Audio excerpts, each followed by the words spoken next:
என் லைஃப்பில் இந்த மாதிரி ஒரு பெயின்ஃபுல்லான ஒரு சுச்சுவேஷனை நான் ஃபேஸ் பண்ணதே கிடையாது.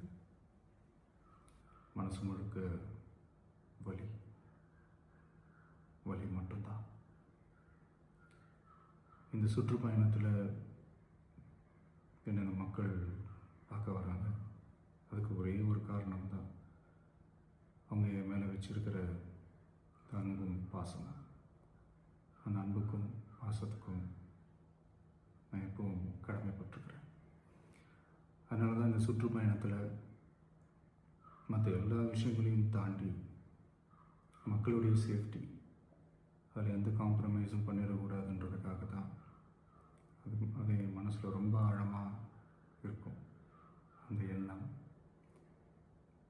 அதனால தான் இந்த அரசியல் காரணங்கள் எல்லாத்தையும் தவிர்த்துட்டு ஒதுக்கி வச்சுட்டு மக்களுடைய சேஃப்டி மட்டும் மைண்டில் வச்சுக்கிட்டு அதுக்கான இடங்களை சூஸ் பண்ணுறது, அதுக்கான இடங்களை பார்த்து பெர்மிஷன் கேட்குறது, போலீஸ் டிபார்ட்மெண்ட்டில் அதை ரிக்வெஸ்ட் பண்ணி கேட்போம். ஆனால் நடக்கக்கூடாதது நடந்துருச்சு. நானும் மனுஷன் தானே.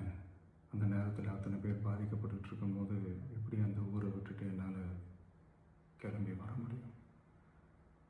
நான் திரும்ப அங்கே போகணும்னு இருந்துச்சுன்னா அதை ஒரு காரணம் காட்டி அங்கே வேறு சில பதட்டமான சுச்சுவேஷன்ஸ், வேறு சில அசம்பாவிதங்கள் அந்த மாதிரி எதுவும் நடந்துடக்கூடாதுன்றதுக்காக தான் நான் அவாய்ட் பண்ணேன்.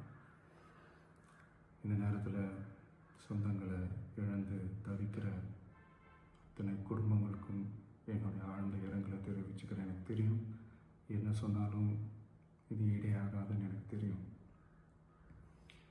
ஹாஸ்பிட்டலில் ட்ரீட் பண்ணிகிட்ருக்கிற எல்லாருமே சீக்கிரமாக க்யூர் ஆகி வரணுன்றதை இந்த நேரத்தில் நான் வேண்டிக்கிறேன். கூடிய சீக்கிரமே உங்கள் எல்லாரையும் நான் சந்திக்கிறேன். இந்த நேரத்தில் எங்களுடைய வலிகளை, எங்களுடைய நிலைமையை புரிஞ்சுக்கிட்டு எங்களுக்காக பேசின அரசியல் கட்சிகளை சார்ந்த நண்பர்கள், தலைவர்கள் அனைவருக்கும் என்னுடைய நன்றியை தெரிவிச்சுக்கிறேன். கிட்டத்தட்ட ஒரு 5 மாவட்டத்துக்கு பிரச்சாரத்துக்கு போனோம். இந்த மாதிரி எதுவுமே நடக்கல. ஆனால் கரூரில் மட்டும் ஏன் எப்படி நடக்குது? எப்படி நடக்குது?